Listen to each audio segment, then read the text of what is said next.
Hey friends, welcome back to Reading to Write. Today's topic is going to be reading goals, setting them, keeping them, and where I am in my own goals for this year.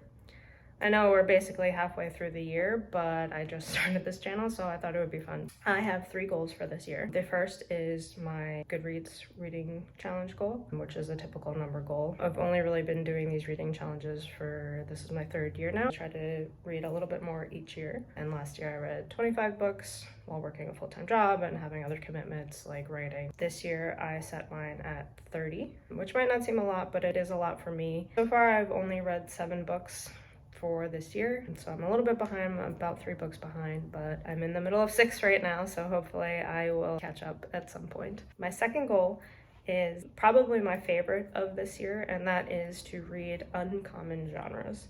And what I mean by uncommon genres is just genres that I don't typically read. You don't know this about me, but I mostly read fantasy and science fiction books, but I do also read a lot of romance and horror and mystery novels as well, so those are kind of like areas that I gravitate towards. There are a few that I really kind of stay away from because I either know that they're not my cup of tea or I just haven't had a lot of exposure to it. So for this year, I really wanted to incorporate more of those into my reading life. So the first one is classics. I know I mentioned in my last video, high school was basically only classics. That was all we were assigned to read, and they were really, really boring at the time, and I had so many other commitments with like after school activities and other homework that I just didn't really care to read them, and I've stayed away from them ever since.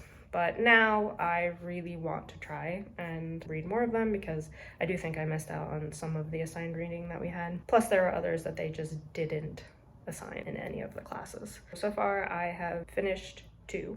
The first is Dracula.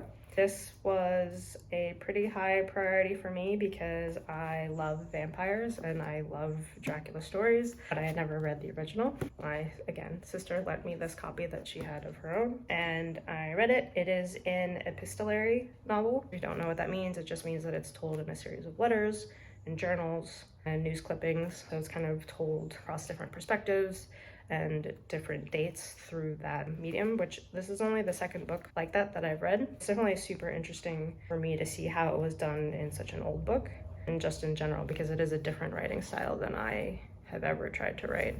And I think it's done really, really well in this book. It's very easy to follow, you know, whose perspective it is, what date it is, and even when things are told out of order, it's very, very easy to follow the timeline and like where everything is happening. And I loved this book. I gave it 4 stars. There are a couple things that kind of docked it down for me. One of them being that they talk a lot towards the end about the man brain, which is like what all of the heroes have and why they're going to defeat Dracula, because he has a child brain and his child brain can't keep up with how they're going to catch him. It's kind of ridiculous, and I kind of rolled my eyes every single time it was said. But outside of that, and you know, some of the time chauvinistic and belittling attitudes towards women and their ability to perform well under pressure, or you know, women are delicate and they need to be pure and all of that kind of stuff. It's actually a pretty easy classic to read, and it's actually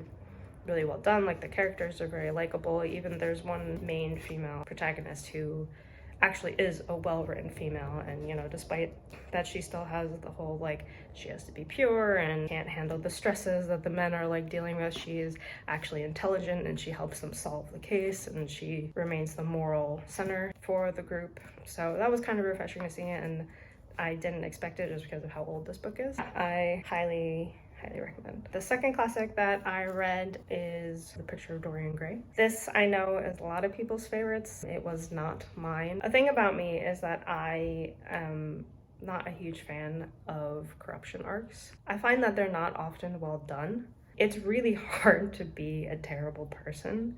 Like, it's so easy to be nice that it's kind of hard for me to buy into a lot of corruption arcs because a lot of them don't do a good job of portraying why this person is going down this dark alley. Like, it doesn't do a good job of making me empathize with that person and like, yes, I understand why you are being corrupted right now and I feel for you.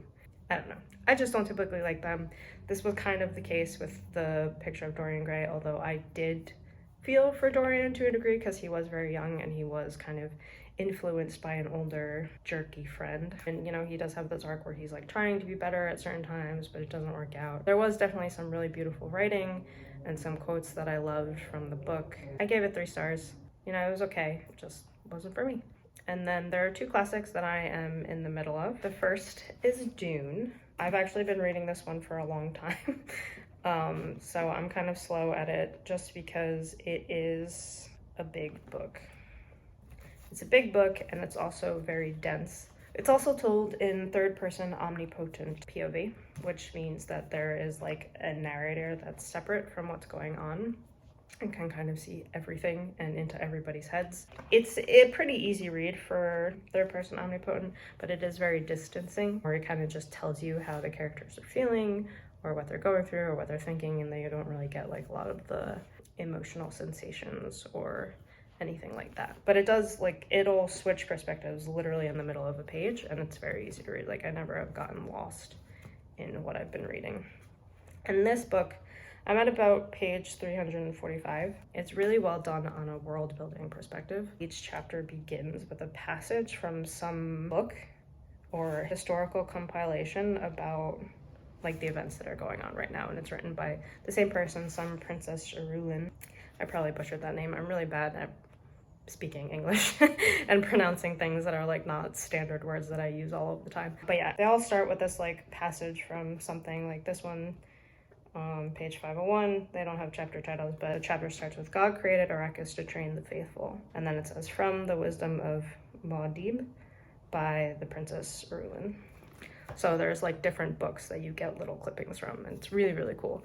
I never like thought of doing something like that, so that was kind of a cool writing trick that just makes the world feel so much bigger and more lived in, because it's citing historical and like, I don't know, poems that are like written in this world. So that's really cool.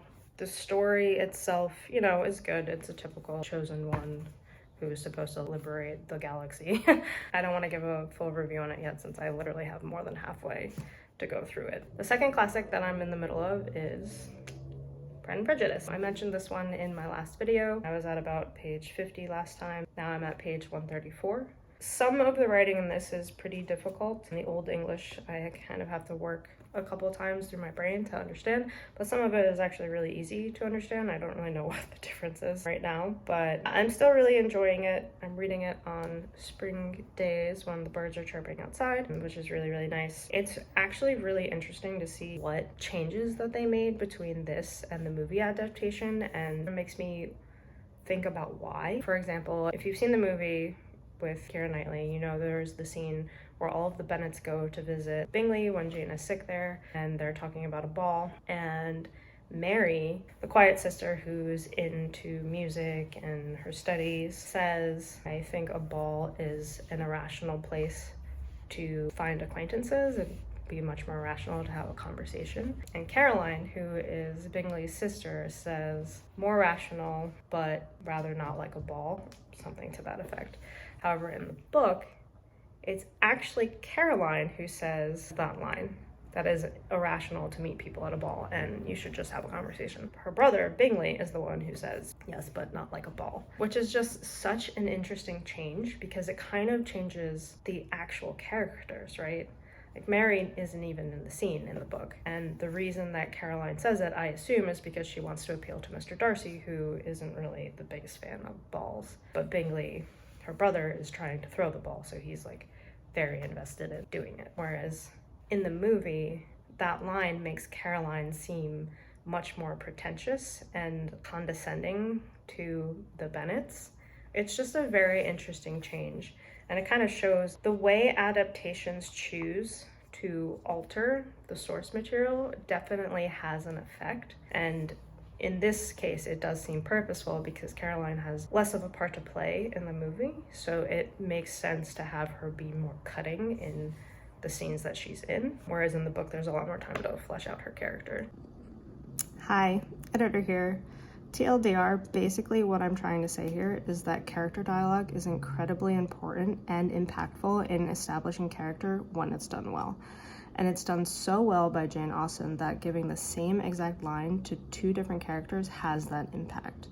In the movie, this line establishes Mary as quiet and socially awkward, and Caroline as looking down on the Bennets. Versus the book, those lines establish Caroline as not having an original thought of her own and only wanting to appeal to Mr. Darcy, and her brother as only wanting to throw the ball to get with Jane.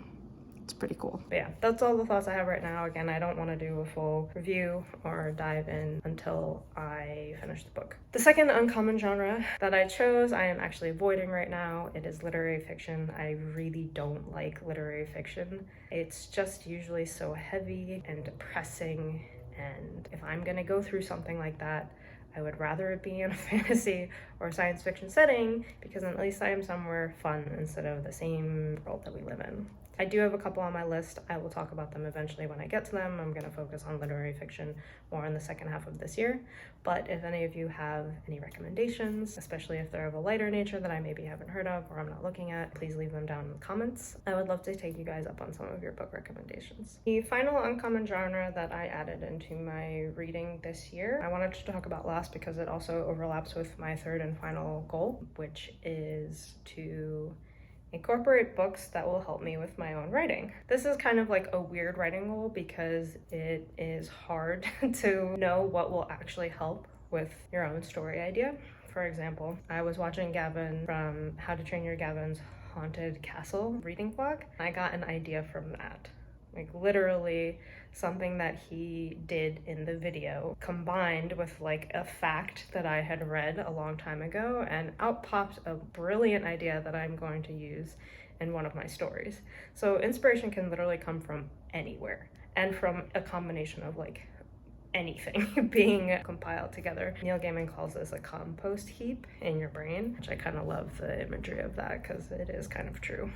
Anyway, tangent aside, we saw this in my last video when I was talking about Legendborn, that this was a book that actually helped me this year with one of my own stories, because I learned through this and then in looking up the actual legend of Merlin that he came from an incubus. Because I'm writing about an incubus, that kind of spurred an idea of, you know, a connection that I could make. So yeah, just another point in how inspiration can literally come from anywhere in any story that you are reading. That said, I do try to make it a point to kind of pick some books that I think will help. So for this segment, there are a few nonfiction books that apply to both the third reading goal and the uncommon genres, because I don't read a lot of nonfiction. It's not really my cup of tea. I haven't really read a lot of it since I left college. But there are 3 books that I'm going to talk about right now that fall into both of these reading goals.